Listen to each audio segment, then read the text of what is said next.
Hi, this is Leticia Call with the Call Movement, and today I am very excited. We have Dr. Tim Curry.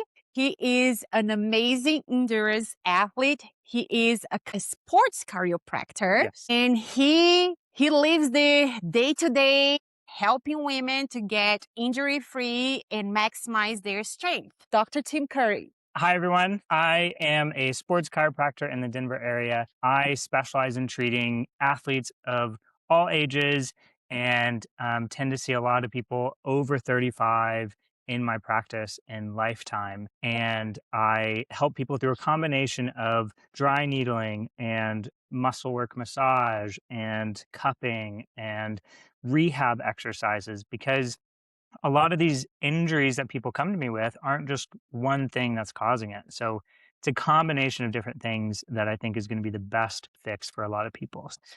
I think it's really cool. I love what I do. My background is kind of physical therapy with the chiropractic side of it. And I've been an endurance athlete for 12 years now, done a whole host of half Ironmans, full Ironmans, done a 50K. So, like you said, I kind of just live and breathe it. I love it so much. It's fun. And you were the living experience. I must mention, he's also my coach. Yes. How did I fail to mention that? He's my endurance coach, and we have lots of conversations back and forth about zone two. That might be another podcast in the near future, Yeah. but let's get into. So, today or these days, what are you seeing in your practice? What are you seeing that is happening with women, especially over 35? hmm I don't really wanted this episode to be just for women over 35. It included men as well. The age group over 35, because we know all the body composition is changing, muscles are declining. So just a little touch on that. Yeah, I see all sorts of different things. Today, I had a tennis elbow, a sciatic pain, low back pain. I had neck pain. So it's really interesting for me because I see a little bit of everything. And I think it shows that, even as we get older, there's not just one thing that always goes wrong. It can be a lot of stuff. I saw plantar fascia pain. So today, I had a woman come in who was in her 50s and had some low back pain with some nerve pain shooting down her leg. And a lot of it is she had had something similar happen before, and she was afraid to lift weights and do that. So she'd been avoiding that. And I think that contributed to her feeling weak and not being afraid to lift weights and being afraid to do that stuff.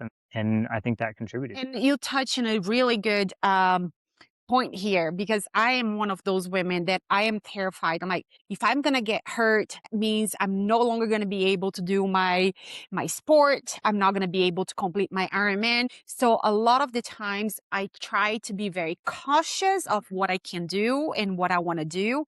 How do you change that mindset? And if I'm frozen right now Yeah. because I got hurt and now I'm scared to do lifting or resistance training or even cardio? That's a great question, and it's a tricky answer. I find that most people tend to hold themselves on the side of being too cautious, and so sometimes to find where that line is of being too much, we have to step over it a little bit, right?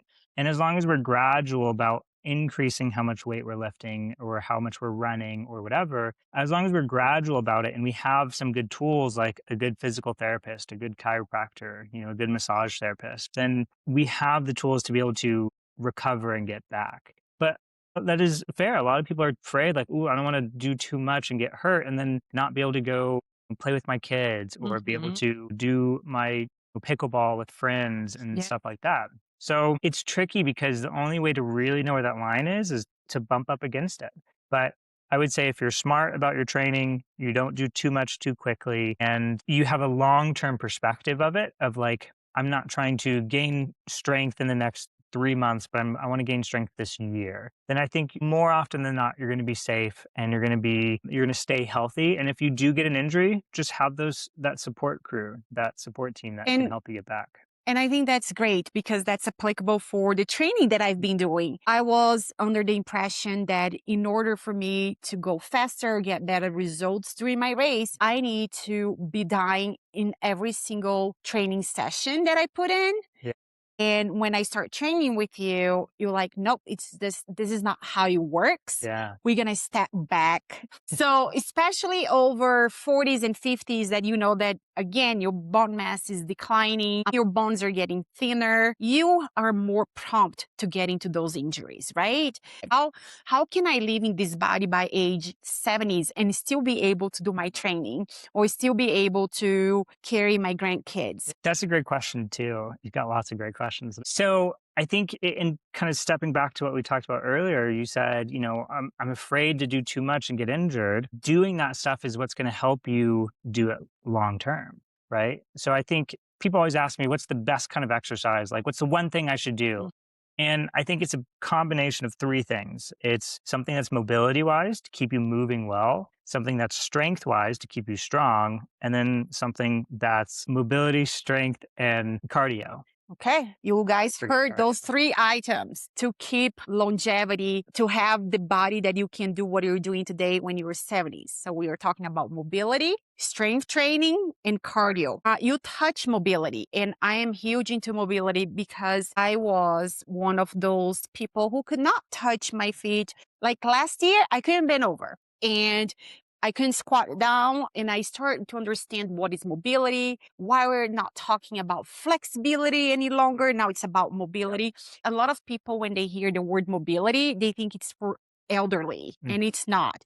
Can you tell us the importance of mobility or even suggest exercises that we can do when we're watching TV? Or Yeah. how important is mobility combined with strength exercise? Yeah. So mobility and flexibility, there's a lot of overlap, right? Okay. Yeah, you're right. We kind of say mobility more than flexibility now. To me, flexibility is just your static motion, right? If you can touch your toes or not.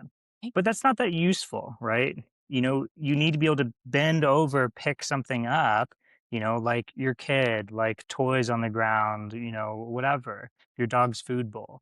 And so mobility to me is the range of motion, the amount of movement we have, and being able to use it. It's the functional application of flexibility. Okay. And so, fortunately, it's one of those things where if you're doing strength training, if you're squatting and you're going deep enough, you're working on that mobility, right? If you're doing deadlifts, you're bending forwards, you're working on that mobility. If you're doing an overhead press, same thing. So, fortunately, it's one of those things. If you have a good strength training routine, you're working on it, right?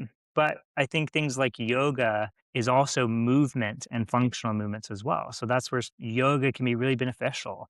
And that's where people who have done yoga for years have really good mobility and they maintain that. So, how many days a week should I be doing mobility work if I'm not doing any resistance training or if I'm just working out from my home from my basement? How many times a week should I be aiming to do that? Yeah, I think it's going to depend on your goals and where you're at. So, at least once per week, a Mhm. dedicated mobility session where you're doing some stretching, you're doing some yoga, you're doing just different movements where you're utilizing your whole range of motion. It really is not going to take much. And sorry to interrupt, how long?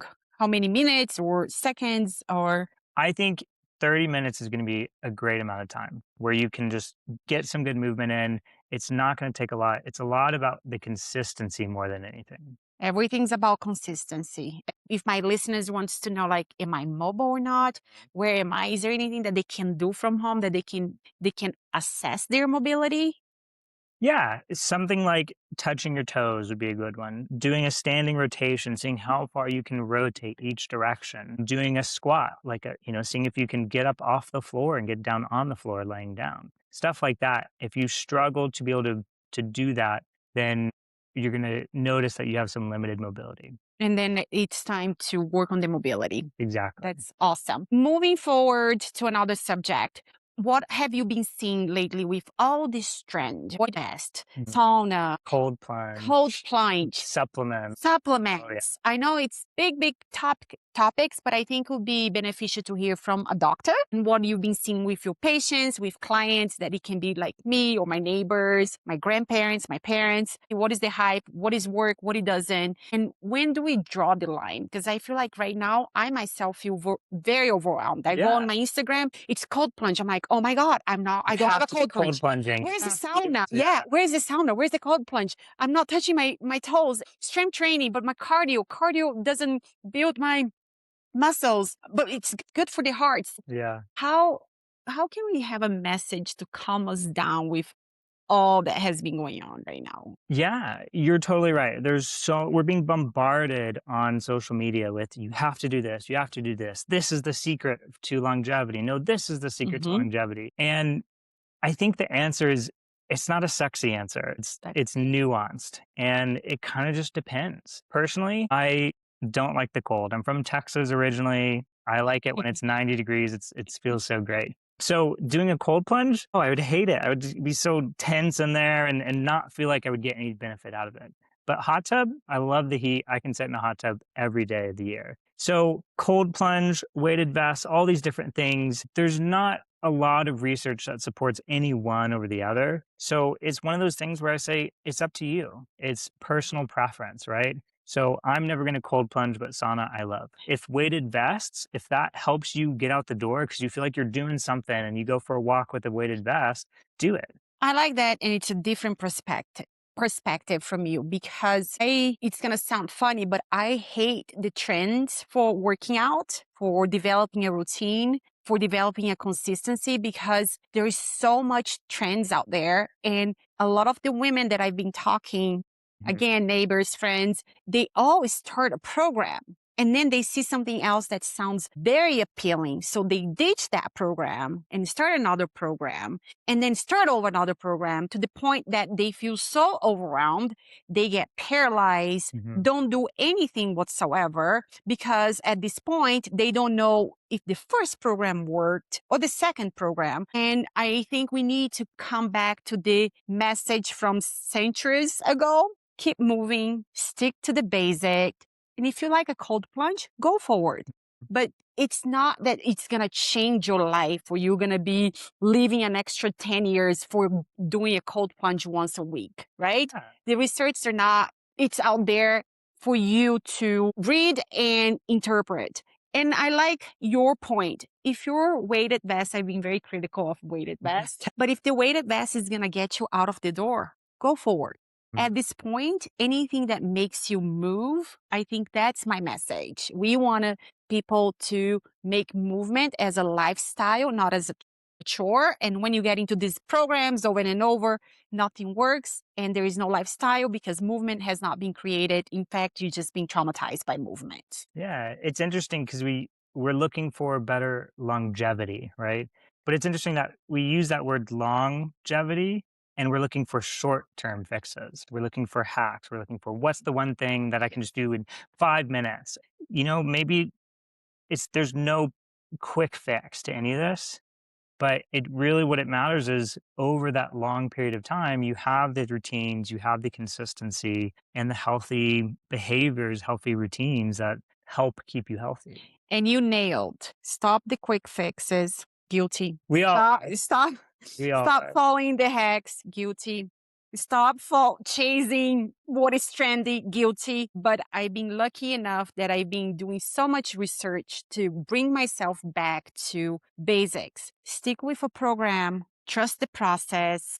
Keep moving. Longevity means it's a long term. It's not an easy, quick fix. So, and again, if women are doing all that they're supposed to be doing and they're doing their workouts and they're putting the time, they're eating healthy, they're doing all these items and they still don't see results, I think it's time for you to reassess if this approach is the correct one, right? So it's time to understand what is happening to your body so you can fix those and be injury free. And that's your area of expertise that I should not be talking. I think as people, kind of like we've talked about, people neglect certain things. Like you said, that I don't want to strength train because I'm afraid it's going to make me look bulky, or Mhm. because I'm afraid I'm going to get hurt, or I just don't enjoy cardio. So I'm only going to walk on the treadmill for 5 minutes.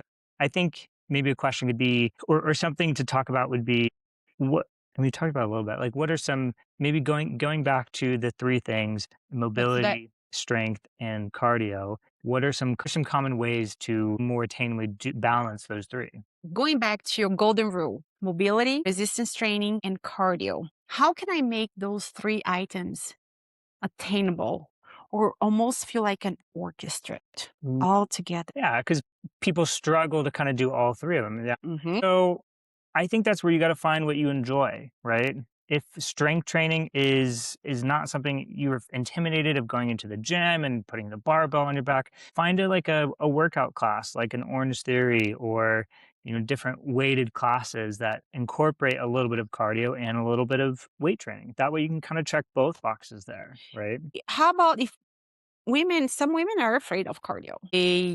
They don't want to sweat Mhm. or they don't feel that they have the stamina. What are other ways to incorporate cardio without having to run so fast or having to take a 1 hour cycling class? Is Yeah. there any other ways that would that be considered a good cardio? Absolutely. I think as simple as just going for a brisk walk, I think that can count as cardio. That's going to elevate your heart rate, get it up, and get you outside, get you some fresh air. And I think it too, you don't have to do workout classes, you don't have to do walking. Any sort of activity that gets your heart rate up is going to count as cardio. And so people always ask me, what's the best exercise that I can do? Everyone tells me I should go run. I was like, well, do you enjoy running? No, not at all. Like, then don't go running. Yeah. Try rowing on the machine, right? Try playing volleyball, try playing pickleball, try rock climbing. All of these activities are going to elevate your heart rate and that'll count as your cardio. And the bonus there too is with those activities, you can develop a community, right? Yeah. You'll make friends with pickle on the pickleball court, right? You'll meet other moms, you'll meet other people, and you can build that community. It has been proven that when you have a community, you're gonna move more, you're Mhm. gonna work out more, you feel more supported, less than in silo. And that's a huge touch of getting your community together so you can improve your longevity. And I think that's the new hack, if you Yeah. will. It's gonna be Social connection. build your community, build your care pods so you don't feel like you're the one and only. And again, to summarize what he just said, it's so important to have that consistency and get that movement, whatever way it's your movement. And I like that you said, don't if you don't like running, why are you gonna run? Mhm. And it's almost like comparing to a diet. Mhm. Why are you gonna put yourself on a food diet restriction that we all know it might last 2 months, a month, and then what? Everything's about a balance, right? And I'm all about whatever makes your life happier and easier, and it's a balance. Anything that is extreme, it doesn't have a longevity. Yeah. It goes against the longevity. Yeah. It's a shortcut, it's a hack. Yeah. Again. Yep, we're right back to this principle. Consistency is everything. And all of these activities that we're doing, all the things we're trying to do to stay healthy, it's all about how long can you maintain that for? Yep. And going back to kind of what your experience with triathlon training and our coaching is, you were going so hard every time, you were getting burnt out, you were getting Sick. overworked, right? And so that's all we did was just scale back how intensely you're working out, so then it was sustainable, so And that I you could did do that. much better. Yeah. Incredible. I remember last year thinking I was following your training guidelines, and I remember thinking, "Oh my gosh, this training is all zone 2. I'm never gonna be successful. Never gonna succeed on my race." But I remember closing my eyes and thinking, "Trust the process. Trust the process." It's a mindset, and it's hard once you go from 500,000 miles per hour to reduce to 5 miles per hour. That's how radical the changes were. And over time, with consistency over perfection, because it wasn't perfect, I fully enjoy that mindset. I feel better. I am less tired. I sleep better. I haven't gotten sick because when you train so hard, your immune system drops, and Yep. I was very sick for a long time. I would recover, get nice sessions, and then get sick. And I haven't been sick. Knock on wood. Knock on wood. But again, sorry, a little bit of a detour here, but it's all to connect with that consistency over perfection. It's to connect with longevity over short term or, shortcuts. I hate shortcuts. I don't think that gets you anywhere in life for whatever you do. I tend to choose the harder path because I feel at the end of the day, whatever comes to me, it's easier because I already chose that hard path. You feel That's like a you've earned it more. yes, that is correct, Dr. Team. So we learned here the shift is not doing more. The shift is to stay consistent and reassess what is working. Is your workout approachable? Is it doable? And that transition us to something that I have a hate and love relationship. It's the motivation. Yeah. How do you take motivation with workout, with training? What is your take on motivation? So my coach has a phrase that we really like, and it's motivation is a luxury. You're not always going to feel motivated, and that's okay. Part of what you need to do is build the routine, build the habit, build the community, like we talked about, that helps you do it even when you're not motivated. I love triathlon. I love training. If you said, Tim, there's never any more races, you're not going to be able to do that. I'm like, well, I'm going to go for a bike ride and maybe tomorrow I'll go for a run. And a swim sounds nice this weekend. I love doing the activity. So that's part of it is you have to find what you really enjoy and that'll help you stay motivated, but understanding you're not always going to feel that way. Some days when it's cold outside, I don't want to go for a run when it's dark, when I'm tired from a long day at work. If you have kids, like I can't imagine trying to stay motivated when you're trying to be a full-time parent and do all of that. So that's where it's the habit, it's the routine. It's saying, I go to this workout class every Wednesday and Friday at 8 a.m., right? I'm going to just do that every time. So then when you're tired, you're like, well, I went on Wednesday, I have to go on Friday. I went last week, I have to go this week. So it's a lot about building that. And that's where, like we talked about, the social connections. If you go to that class or you go to that run group workout or the master's swim class and you make friends, they're going to expect you to be there. So then that gives you another little boost of motivation. And I love what he just said. Motivation is a luxury. And that's why I'm going to connect that with the way I feel that discipline is. A discipline you build for those days that you don't want to go to the gym, Yeah. those days that you don't want to go on a walk on a cold day, those days that you did not have a good night of sleep. That's where discipline comes in strong. It's for those hard days. And let your motivation be the luxury of that day that you feel a little bit extra motivated because you're going to meet all your gals and you guys going to have a great time at pickleball or you're going to go to the playground at the school and play basketball with your kids. Let that motivation be your luxury. But again, go back to discipline. Discipline is built for those days that you don't want to do much. And if you build discipline with consistency, with doing the things over and over, and eventually that discipline is your lifestyle. I believe you probably just like I am. Working out or training is just part of my routine. It's my DNA, it's my personality. The day that I don't do anything, I don't feel myself, I'm grumpy. It's just something it's missing. It's that lifestyle. It becomes who you are. Yeah, absolutely. And maybe another way to think of that too is when you go on a diet, when you're trying to restrict what you eat and stuff, right? It almost has this connotation of it's temporary, right? But when that diet becomes your lifestyle, becomes just how you eat, that's when you maintain that benefits. That's when the discipline sets in of like, okay, I don't just, you know, eat unhealthy every single week, right? I have these healthy meals that I like to make, or I'm not eating sweets for a snack every single day, right? It's that discipline that sets in where it becomes consistent. Yep. And again, going back to discipline, I know we are both here athletes, but the message is the same for if you're women over 35, if you go to the gym or if you don't go to the gym, if you're working out or not working out, the message is the same for all of us who are really seeking longevity, who are really seeking to have a healthy body at age 70 to be able to do all the things that we're doing right now, like going to the grocery store, picking up something from the from the high top, or carrying the grandkids, or carrying your own kids. The message is the same. Going back to the three golden standard, it's your mobility, it's your strength training, and it's your cardio. Yeah, absolutely. And I think it's an investment in your future. To hold your thoughts. Yeah. To make this practical, for busy moms, and like including myself, who have a full life, kids, sports, full cooking, cleaning, Yeah. going to work full time, how does that look? It's tough. I'm not gonna lie. It's tough, but I think it's a worthy investment because Investment. because what you're doing now is setting up your health for the future.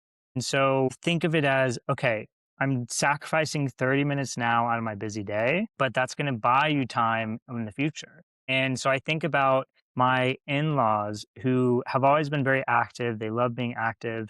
And so now when they come visit my wife and I, we can go hiking in the mountains in Colorado and do all of that, right? My mom isn't as active. And so when she comes, she's intimidated by doing a hike at altitude in the mountains. It's hard for her, right? And she walks a little bit, but she really doesn't do that much. She doesn't go to the gym. She doesn't do that. So think of it like, okay, it's a lot. And maybe you just start small. Maybe you start with 10 minutes a day, 15 minutes a day, but it's an investment in your future. It's an investment in spending time with your kids when they get older and doing stuff when you get older. So when you retire, when you get older, it's not that you are limited from what you can do. You can enjoy life. You can be outside. You can be active. You can spend time with your family, and you're not limited from that. What I find very helpful when I start doing my training, I just had Tommy, and he was a newborn, and there was a lot of pressure that I put on myself. But slowly I start figuring out. And what really helped me is planning my week ahead. And of course, it goes crazy bananas most of the time.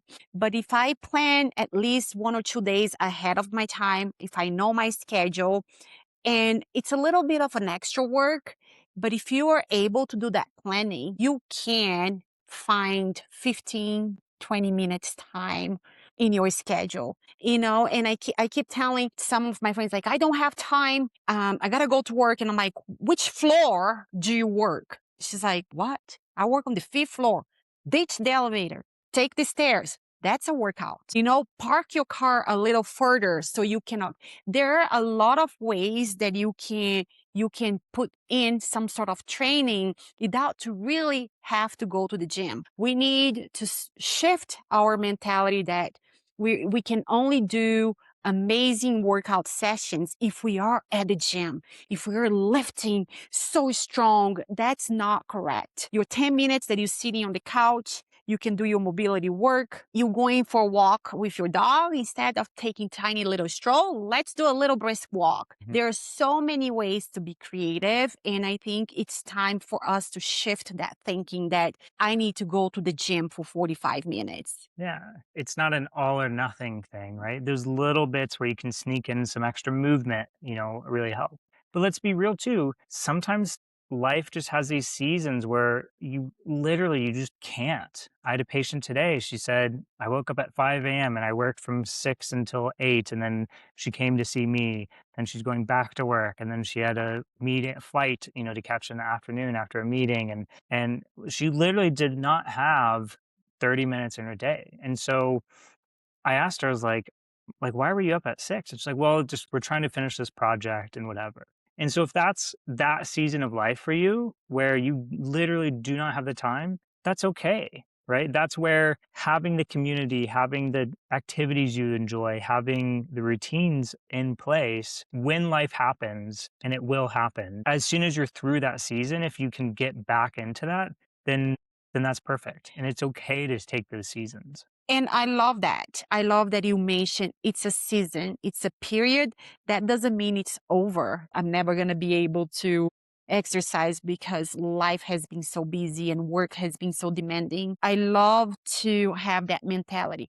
It's just a season. And I don't know, in 1 week, 2 weeks, a month from now, things are going to get better. And I'm going to find a little bit more time for myself. And I absolutely love that because again, women have that guilty. And another thing too that I realized that once they fall through the cracks, so forgive me, once they find that I'm never going to work out because I've been so busy with work, it's very hard for them to pick themselves up and like, let's start over because we're being told you got to do this every day. If you're doing this, you left behind, you're falling through the cracks. So thank you for remind us who are so busy out there that this is just a season. As long as you're aware that when you have that a little bit of extra time, keep moving. Yeah. That's perfect. It's beautiful. It's almost like a poem. It's just a season. All right. If there is one thing that people should be taking from this episode, what that would be? What would that be? Yes. Yeah. Got it. Nailed. I think the one thing that I would say people should focus on is aim for consistency. Aim for the long term. Like, don't try to do the hacks. Don't try to overdo it and do too much thinking, oh, I have to do a hard workout or else it doesn't count. You can start small because if you start small, that's where you're going to be able to sustain that for a long period, right? So I think it's all about the consistency. Do the mobility, do the strength, do the cardio, and aim for being able to do it for your whole lifestyle. And the message is clean, it's clear, it's always gonna be sexy, no matter what, and it's perfect. So you heard folks, there is no shortcut, there is no hacks, but there is a path. Yeah. And the path is consistency. Whatever you do, make sure it's consistent. Anything else? Just find stuff you enjoy doing, enjoy life, be consistent, and think long term. That's right. And if this episode resonates to you or you have a friend who can benefit from listening to this very important conversation, subscribe to the Call Movement on YouTube or follow me on Instagram at Leticia Call. We appreciate your time. Let's keep moving, folks. Thank you and see you next time.